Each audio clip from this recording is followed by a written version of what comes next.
this is Thomas from Team Mystic Hours. We've got our Armed Dragon duelist this week who made top 4 on our OTS. Let's go on with the profile.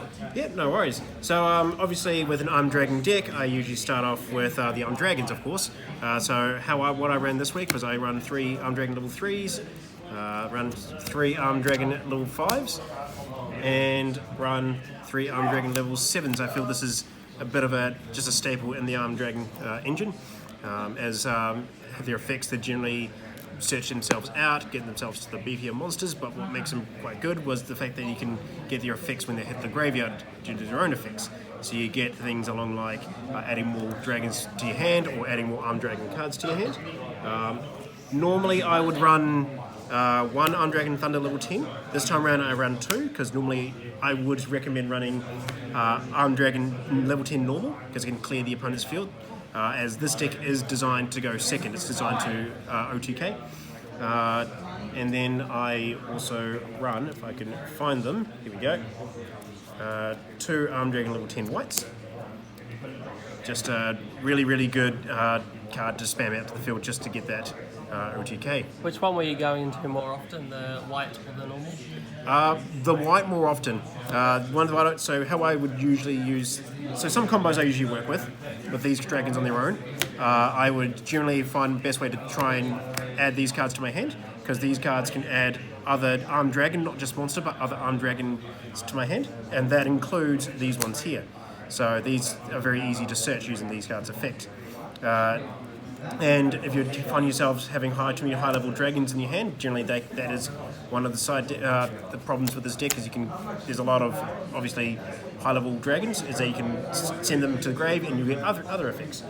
But some other cards I use, obviously for the spells and that, 3 Armed Dragon flashes. MVP? Yeah, absolutely. Obviously, get this guy out very quickly, no problem. Helps a very bricked hand, especially if you've got none of the level 3s in your hand. I run these guys, the Armed Dragon Lightning. Very, very good at protecting your Armed Dragons from things like just any destruction that's on the field, really. But they're also good at recycling your dragons from the graveyard, so you can keep cycling through your deck pretty much, thinning it out. This is a must-hold then? Yes, I would recommend this very much so, very, very good. I only run 2 blitzers. I found that very good at just getting multiple copies to the field, but I find that it doesn't give me as much versatility as the other cards. But still running 2 copies is still quite good. To get the other Armed Dragons to the field from just get the cycle going pretty much. Do you think you cut it to 1 in the future or keep it at 2? After playing some deck, you probably would. I would probably say leave it at 1. You can probably use this for something else that's better. I've just tried it 2 for today. Seems still alright, but I would say in future probably looking at 1. Cool. And obviously the last card, White Veil, Armed Dragon level 10 stitches that out. Essentially what it does, protects you from things that you can use during the damage step, trap cards, spell cards. Works really well because if they've got a back row, you can just pop the back row without any response. Alternatively, you can pop a monster and create a replay to attack again. So really, really good there. So for other support, Secret Spice. Yeah, so I use 3 Artillery Catapult Turtles. Really, really, really good. Just straight away, uses your normal, which is the drawback, but allows you to get a level 5 straight from the deck. So you can skip the level 3 entirely. It's a pseudo level 3, really. Pretty much. So yeah, actually, you're right. It acts as a pseudo level 3. So effectively, if I get these out of the way for a second, you've got 3 flashes, 3 Artillery Catapults, and 3 level 3s.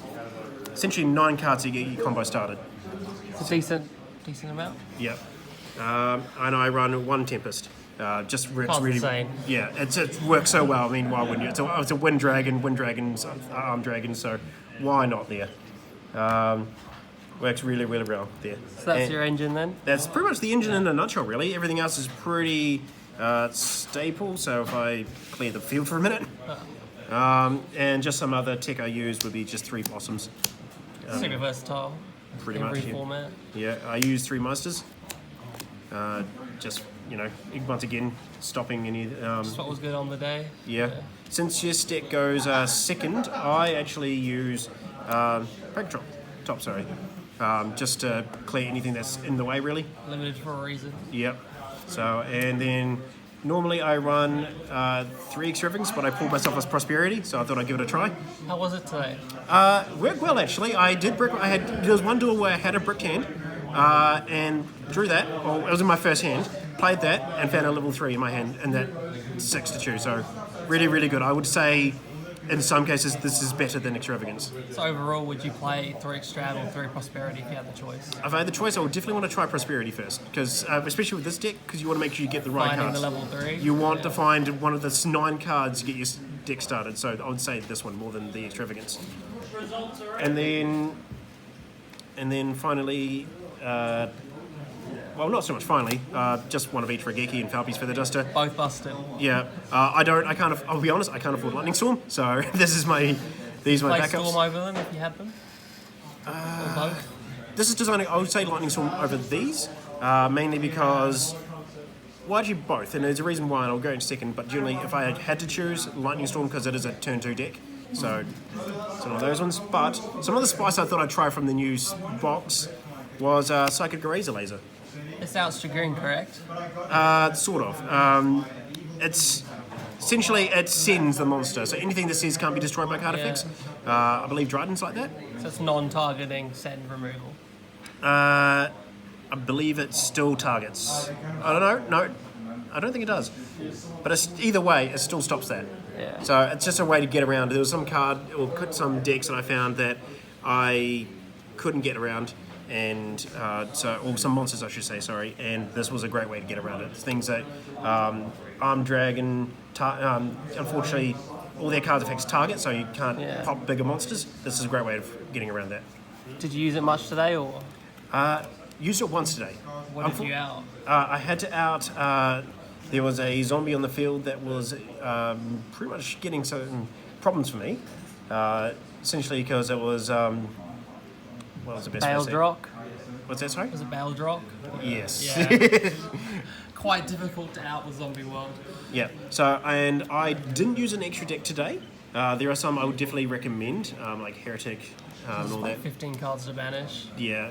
I just used the extra deck for the banishing, but that's largely the profile there that I used today. So, anything you'd recommend for side or extra in the future?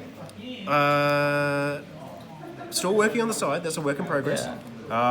Extra, I am currently in construction of this sort of deck, but in the I guess I'm in the process of trying a Dragon Link variant. Yeah. Still work in progress, but more information to come once I give it a try. Cool. Thanks for the deck. Yeah, no worries.